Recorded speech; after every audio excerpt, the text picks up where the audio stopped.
ವಂದಿಸುತ್ತಾ ಈ ಒಂದು ವೇದಿಕೆಯಲ್ಲಿ ಇರ್ತಕ್ಕಂಥ ನಿಮ್ಮೆಲ್ಲರ ನೆಚ್ಚಿನ ಮಾಜಿ ಸಚಿವರು ಇವತ್ತು ಅವರ ಒಂದು ಅವಧಿನಲ್ಲಿ ನಿಜವಾಗ್ಲೂ ಒಂದು ಯಾವುದೇ ಒಂದು ಅಸೂಯೆ ಇಲ್ಲ ಅಂದ್ರೆ, ಮನಸ್ಸಲ್ಲಿ ಅಸೂಯೆ ಇಲ್ಲ ಅಂದ್ರೆ ಅದು ಎಲ್ಲಿವರೆಗೂ ತಗೊಂಡೋಗುತ್ತೆ ಅನ್ನೋದಕ್ಕೆ ನಿದರ್ಶನ ನಮ್ಮ ನಾಗೇಶ್ ಆಯಿತು.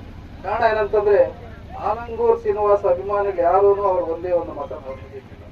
ಆದರೂ ಸಹ ಅವರ ಒಂದು ದೊಡ್ಡ ಮನಸ್ಸು ಮಾಡಿ ಯಾರಿಗೂ ಉಳಿದಿಲ್ಲ. ಈ ರೀತಿ ಸಹ ಒಂದು ಸರ್ಕಾರದ ಜಾಗವನ್ನು ಏನು ಇವತ್ತು ಆಲಂಗೂರು ಶ್ರೀನಣ್ಣವರೊಂದು ಪ್ರತಿಮೆ ಅತಂತ್ರವಾಗಿ ಅಲ್ಲಿತ್ತು. ಎಲ್ಲ ಜನ ಬೈತಾರವರು, ನಮಗೂ ಬೇಸರ ಆಗ್ತಾ ಇತ್ತು. ಈ ತಾಲೂಕಿಗೋಸ್ಕರ ಅವರೆಲ್ಲ ಏನ್ ಸರ್ವಿಸ್ ಮಾಡಿದ್ದಾರೆ ಆಲಂಗೂರು ಶ್ರೀನಣ್ಣ ಅಂತಕ್ಕಂಥದ್ದು ತಮ್ಮೆಲ್ಲರಿಗೂ ಗೊತ್ತಿದೆ. ಅಂತವರ ಒಂದು ಪ್ರತಿಮೆ ಇಲ್ಲಿ ಅನಾಥವಾಗಿದೆ ಅಂತಕ್ಕಂಥ ಒಂದು ಬೇಸರ ನಮ್ಮೆಲ್ಲರನ್ನು ಕಾಣ್ತಾ ಇತ್ತು.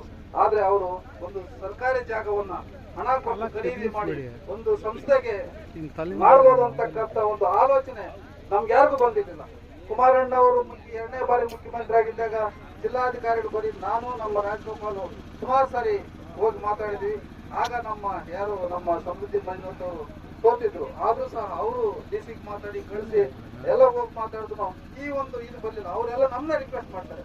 ಈಗ ಏನೋ ನಮ್ಮ ಇದು ವೆಟನರಿ ಹಾಸ್ಪಿಟಲ್ ಏನಿತ್ತು ಅದು ಆಲಂಗೂರು ಶ್ರೀನಿವಾಸ ಅದ್ರೊಳಗಡೆ ನೋಡಿ ಅದಕ್ಕೆ ಆದೇಶ ಮಾಡ್ಕೊಡ್ತೀವಿ. ಈ ರೀತಿ ಸಲಹೆಗಳು ಕೊಟ್ರೆ ಈ ರೀತಿ ಮಾಡ್ಬೋದು ಅಂತಕ್ಕಂಥ ಒಂದು ಆಲೋಚನೆ ನಮ್ಗೆ ಯಾರಿಗೂ ಬಂದಿಲ್ಲ. ಅಂತ ಒಂದು ಆಲೋಚನೆಯನ್ನ ಮಾಡಿ ನಮ್ಮ ನಾಗೇಶ್ ಸಾಹೇಬರು ಇವತ್ತು ಆಲಂಗೂರು ಶ್ರೀನಣ್ಣ ಅವರ ಪ್ರತಿಮೆನಲ್ಲಿ ನಿಲ್ಸಕ್ಕೆ ಕಾರಣಕರ್ತರಾಗಿದ್ದಾರೆ. ಇಡೀ ನಮ್ಮ ಜೀವನ ಇರೋವರೆಗೂ ಆ ಒಂದು ಕೆಲಸವನ್ನ ನಾವು ಮರೆಯಕ್ಕಾಗೋದಿಲ್ಲ. ಅವ್ರಿಗೆ ನಾವು ಅಭಾರಿನಾಗಿರ್ತೀವಿ ಅಂತ ಹೇಳ್ತಾ ಅದೇ ರೀತಿ ಏನು ಒಂದು ಫೈರ್ ಬ್ರ್ಯಾಂಡ್ ಅಂತ ಹೆಸರು ತಗೊಂಡು ಸದಾ ಒಂದು ಚಟುವಟಿಕೆ ನಿಲ್ತಕ್ಕಂಥ ನಮ್ಮ ಮುನ್ಸಾಮಣ್ಣವರು, ನಮ್ಮ ರಾಜಗೋಪಾಲ್ ಅವ್ರು ಹೇಳ್ದಂಗೆ ಕಬಡ್ಡಿ ಟೂರ್ನಮೆಂಟ್ಗೆ ಅವರು ಅವಾಗ ಕೋಲಾರ ಜಿಲ್ಲಾ ಕಬಡ್ಡಿ ಅಸೋಸಿಯೇಷನ್ ಅಧ್ಯಕ್ಷರಾಗಿದ್ದರು. ನಮ್ಗೆ ಬಹಳಷ್ಟು ಸಹಕಾರ ಕೊಟ್ಟಿದ್ದಾರೆ. ನೀವೆಲ್ಲ ನೋಡ್ತಾ ಇದ್ರಿ ಯಾವ ರೀತಿ ಒಂದು ಕಬಡ್ಡಿ ಟೂರ್ನಮೆಂಟ್ ಅಂತ ಪ್ರಥಮವಾಗಿ ಗೊಲ್ಲಳ್ಳಿಯಲ್ಲಿ ಪ್ರಾರಂಭ ಮಾಡಿದ್ರು. 2ನೇದು ನಂಗ್ಲಿನಲ್ಲಿ. ಅವತ್ತು ಜನ ಯಾವ ರೀತಿ ಇರ್ತಂದ್ರೆ ಜನ ಕಂಟ್ರೋಲ್ ಮಾಡೋದಕ್ಕೆ ನಮ್ಮ ಅಲ್ಲಿ ಇರ್ತಕ್ಕಂಥ ನೀರು ಹೊಡಿತಾ ಇದ್ರು. ಇಲ್ಲಿ ಯಾವ್ದು ಅವಕಾಶ ಇರ್ತದೆ ಇಲ್ಲಿ ಜನ ನುಗ್ಗೋಕೆ ಅವಕಾಶ ಇರಲಿಲ್ಲ. ಆದ್ರೆ ಗೊಲ್ಲಳ್ಳಿ ಮತ್ತೆ ನಂಗ್ಲಿನಲ್ಲಿ ನೀರು ಹೊಡೆದು ಕಂಟ್ರೋಲ್ ಮಾಡ್ತಾ ಇದ್ರು ಜನನ. ಆ ರೀತಿ ಜನ ಸೇರ್ತಾ ಇದ್ರು. ಆಮೇಲೆ ಅದನ್ನ ಹಲವಾರು ವರ್ಷ ನಡೆಸ್ಕೊಂಡ್ ಬಂದ್ವಿ. ಕೆಲವು ಕಾರಣಾಂತರಗಳಿಂದ ಅದು ಇದಾದ್ಮೇಲೆ ನಮ್ಮ ಹುಡುಗರು ಇವತ್ತು ಅದನ್ನ ಕ್ರಿಕೆಟ್ ಮೂಲಕ 2-3 ವರ್ಷದಿಂದ ಕ್ರಿಕೆಟ್ ಮೂಲಕ ನಡೆಸ್ಕೊಳ್ತಾ ಇದ್ದಾರೆ. ನಮ್ಮ ಮುನ್ಸಮ್ಮಣ್ಣವರು ನಮ್ಗೆ ವೇದಿಕೆಯಲ್ಲಿದ್ದಾರೆ. ಅದೇ ರೀತಿ ನಿಮ್ಮೆಲ್ಲರಿಗೂ ಗೊತ್ತಿರ್ತಕ್ಕಂಥ ನಮ್ಮ ಆಲಂಗೂರು ಶಿವಣ್ಣವರು, ನಮ್ಮ ರಾಜಗೋಪಾಲ್ ಅವರು, ಈ ಒಂದು ಸ್ಟ್ಯಾಚ್ಯೂ ವಿಷಯ ಆಗಿರ್ಬೋದು. ಏನಿವತ್ತು ಎಲ್ಲಿ ಸ್ಟ್ಯಾಚ್ಯೂ ಇತ್ತು ಮೊದಲು ಆ ಜಾಗದಲ್ಲಿ ಸ್ಟ್ಯಾಚ್ಯೂ ತೆರವುಗೊಳಿಸ್ತಾ ಇರ್ತಾರೆ ಅಂದಾಗ ಅವರು ಮುಳಬಾಗದಲ್ಲೇ ವಾಸ ಇದ್ರು.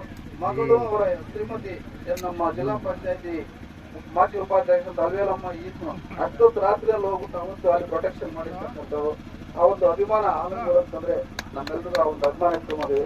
ಅದೇ ರೀತಿ ನಮ್ಮ ಲಕ್ಷ್ಮಣ ಅವರು, ಚಿನ್ನಪ್ಪ ಅವರು, ಪ್ರತಾಪ್ ಅವರು, ಎಲ್ಲ ನಮ್ಮ ಶ್ರೀಗಳ್ಳೆ ಸುಂದರು, ನಮ್ಮ ಬಿಜೆಪಿ ಅಧ್ಯಕ್ಷರಾದಂಥ ಸುರೇಶ್ ಅವರು, ನಮ್ಮ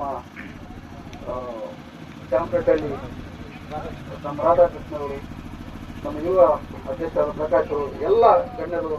ಇದೆಲ್ಲಕ್ಕಿಂತ ಮುಖ್ಯವಾಗಿ ಈ ಕಾರ್ಯಕ್ರಮವನ್ನ, ಯಾಕಂದ್ರೆ ಅವ್ರ ತಂದೆ ಇರ್ಬೋದು, ನಮ್ಮ ನಾಯಕರ ಒಂದು ಕಾರ್ಯದಲ್ಲಿ ಅವರು ಡಾಕ್ಟರ್ ಹುಚ್ಚಿನ ಬಿಟ್ಟು ಇಲ್ಲಿ ಬಂದು ಈ ಒಂದು ಇದನ್ನ ನಡೆಸ್ಕೊಳ್ತಾ ಇದ್ದಾರೆ. ನಮ್ಮ ಡಾಕ್ಟರ್ ಭವಾನಂದ ಮತ್ತು ನಮ್ಮ ಬಾಲಕೃಷ್ಣ, ಪ್ರಕಾಶ್, ಹರೀಶು, ಕಿರಣ್, ಮತ್ತೆ ಹಸ್ರಪಲ್ಲಿ, ಚಿನ್ನಿ, ಇವರೆಲ್ಲ ಏನ್ ಟೀಮ್ ಇದ್ದಾರೆ.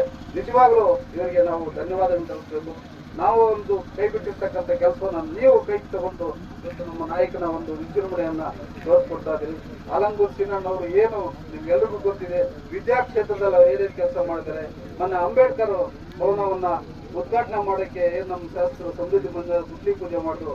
ಅಲ್ಲಿ ಹೇಳ್ತಾ ಇದ್ರು, ನಾವ್ ಹೇಳಿದ್ರಲ್ಲ ಅಲ್ಲಿ ಜನ ಹೇಳ್ತಾ ಇದ್ರು, ಇನ್ನೂರಿರ್ತಕ್ಕಂಥ ಜನಕ್ಕೆ ಯಾವ ರೀತಿ ಅವರು ಇದು ಮಾಡಿದ್ರು ಅಂತ ಹೇಳ್ತಕ್ಕಂಥದ್ದು ಹೇಳಿದರು. ಅವರಿಗೆ ಇವತ್ತು ನಮ್ಮ ಶಾಸ್ತ್ರೇನು ಉದ್ಘಾಟನೆ ಬಂದಿದ್ರು. ಅವರ ಒಂದು ಪ್ರಥಮ ಪ್ರೈಜನ್ನ ನಾನೇ ಕೊಡ್ತೀನಿ ಅಂತ ಸಮೃದ್ಧಿ ಮಂದಿರವರು ಈ ಪ್ರಕಟಣೆ ಮಾಡಿ ಇಷ್ಟಲ್ಲಿರೋದನ್ನ ನಾನು ಒಪ್ಪತ್ತಾಗೋದಿಲ್ಲ ಅಂತ ಹೇಳಿದ್ದಾರೆ. ಇವತ್ತು ಅವರ ಒಂದು ಅನುಪಸ್ಥಿತಿಯಲ್ಲಿ ಆ ಒಂದು ಕಾರ್ಯಕ್ರಮ ನಡೆಸ್ಕೊಡೋಕೆ ನಮ್ಮ ನಾಯಕರಲ್ಲಿ ಆಗಮಿಸಿದ್ದಾರೆ. ಅವ್ರಿಗೂ ಸಹ ಒಂದಿಸ್ತಾ ನನ್ನ ಮಾತು ಮುಗಿಸ್ತಾ ಇದ್ದೀನಿ.